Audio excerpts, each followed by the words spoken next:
well, some air travelers weren't moving anywhere fast on a recent flight to Toronto. This story, well, you could say, takes travel frustration to a new level. Consumer SOS Sean O'Shea joins us with the details. Hi, Sean. Anthony, some 260 WestJet passengers had not one, but two flights canceled this past Saturday, leaving them stuck at London's Gatwick Airport for nearly 60 hours. They say the airline wasn't much help. Terrible experience. WestJet passengers in London waiting for the return flight to Toronto. We are beyond frustrated with the lack of communication at WestJet. It has been awful.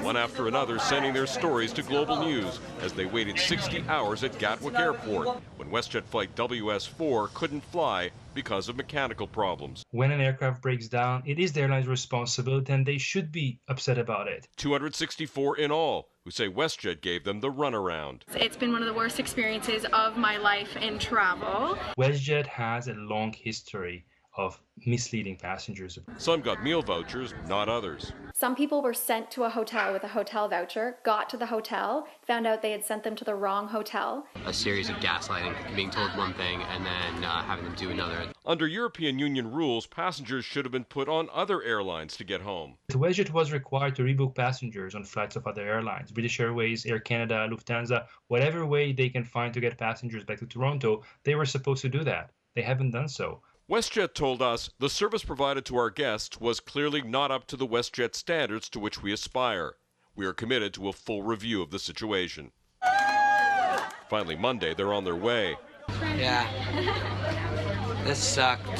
Kinsey McDonald got home late, missed a day of work, but says others were far worse off. Somebody who missed their father's funeral, somebody who missed their best friend's wedding. We had a gentleman who was trying to get home for his first Pride with his boyfriend, which he missed. Two people missed job interviews. Somebody missed their daughter's graduation. They're entitled to €600 each, plus as much as $9,000 each for lost wages and expenses.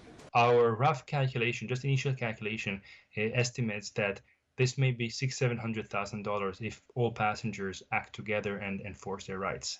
Airlines never make it easy to collect compensation. This is essentially what happens when you cancel a flight for 3 days and leave people stranded in London. So thanks, WestJet.